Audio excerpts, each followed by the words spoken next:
lower right note on page 4 be sustained.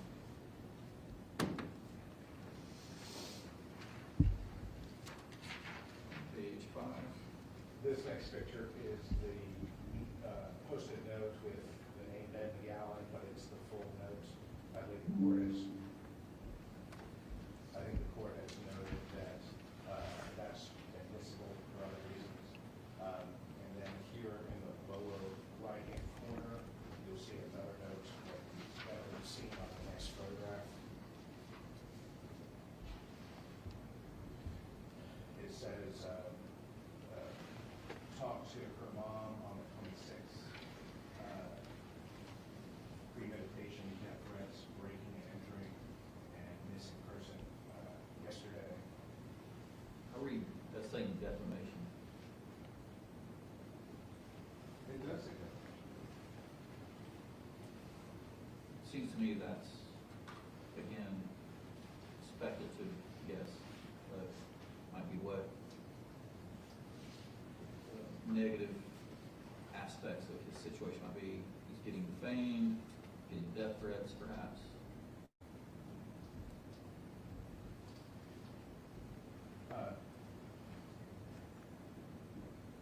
What do you think? That change your analysis where it says premeditation versus defamation? Either way, I didn't think it was relevant. General, what do you say? Your Honor, I submit that for the same reason the court found statements about Saturday, November 19th, last time I saw her. Again, it's admission by party opponents. It also corroborates certain pieces of evidence. In this case, Your Honor may recall during the motion to suppress Officer Pierre's body cam video, where there's a telephone call between Ms. Jasmine Pace and this defendant. That this note right here, I talked to her mom on the 26th. That corroborates that was indeed his voice. So that makes it extremely relevant. I agree with you with the top part of the sentence. I'm talking about the second part with the defamation and death threats. Sure. Your Honor may also recall that there was testimony by Investigator Crawford that the defendant's cell phone placed him in the area after the search by the Pace family. That indicates and corroborates the fact that he was in fact there. If he did not return to his apartment, how would he have known of breaking and entering? Furthermore, Judge, one of the recordings that the state has in its possession, which the defense also has in its possession, is a phone call, again recorded, where the defendant is complaining of people threatening him. So I would submit that on that, under 403, it's not unfairly prejudicial. This corroborates and identifies him in other pieces of evidence. I think the top part of the note definitely comes in, but the second part seems that it might be something that his attorney instructed him to do, or talking to an attorney, I guess either Ben McGowan or someone else. I don't know if Mr. Chen would have gotten defamation, off the internet, but it seems like something a lawyer might have told him to let the defense motion to suppress the bottom half of the bottom right note on page 5 of Exhibit 1B sustained. You mean top right? I don't know how you're Like this bottom right, the defamation. Oh, I was looking at page 5. It's the same note Okay. we're looking at, it's just the full note. So I guess looking at page 6, yes, looking at page 6 of Exhibit 1, it would be the top right note.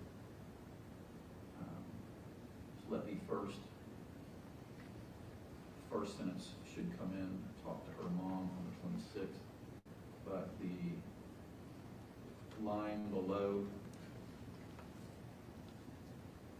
defamation, death threats, breaking, entering, the defense motion to suppress that one statement be sustained.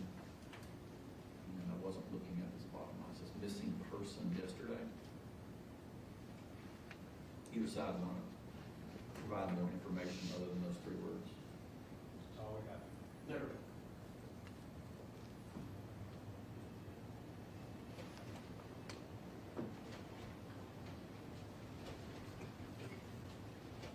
seems to be less legal, what comes from a lawyer, and more something he might have gotten from following the news. So the only thing that will be suppressed on that top right note will be the middle line, the middle entry of defamation, death threats, breaking in and out. The note below that, Your Honor, the state has agreed to redact the top portion of it where it says the deed, the phone number, and the address, and then the number of the circular in the middle. However, you can tell from the context of this note that this is a conversation with this attorney.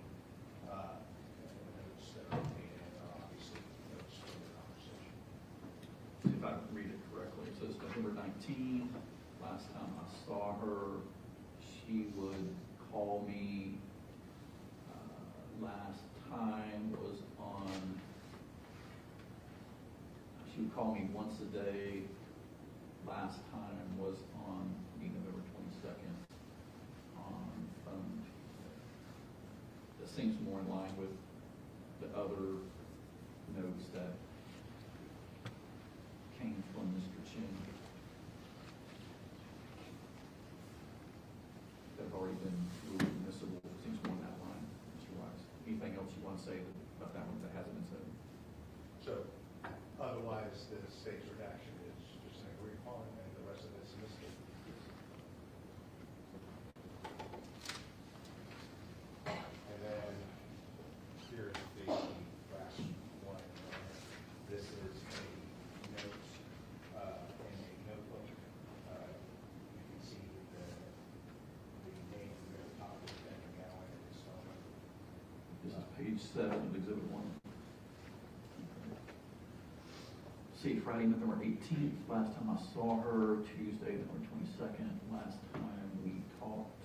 She has a huge history of running away from home in her teenage years.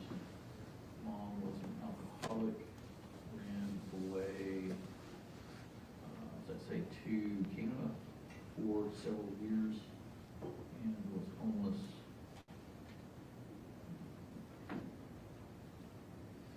Trying to see if anything under the strictly through language is legible, so something has a restraining order against her ex.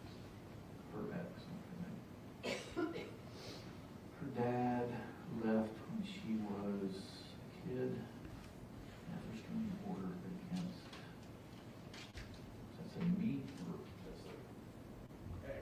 X, okay, X. Says she was recently online on Facebook. Again, that seems more in line with Mr. Chen's recollections rather than The state has clearly. redacted a portion at the top, so we obviously agree with that. We asked for a remaining portion to be redacted. As with these other notes that have been brought to court's attention about Mr. Chen's interactions with the victim, it seems this falls in that same category as the defense motion to suppress the notebook entry on page 7, because it won't be overruled. And then, Your Honor, there's, going back to like the first picture of it, there's a picture of all the notes. So I would ask that the portions that the court has ordered to be redacted and the partially redacted by agreement of parties be redacted on all copies shown picture. Okay. Yes, Your Honor. I'll submit the proposed redactions this evening. This motion also references a video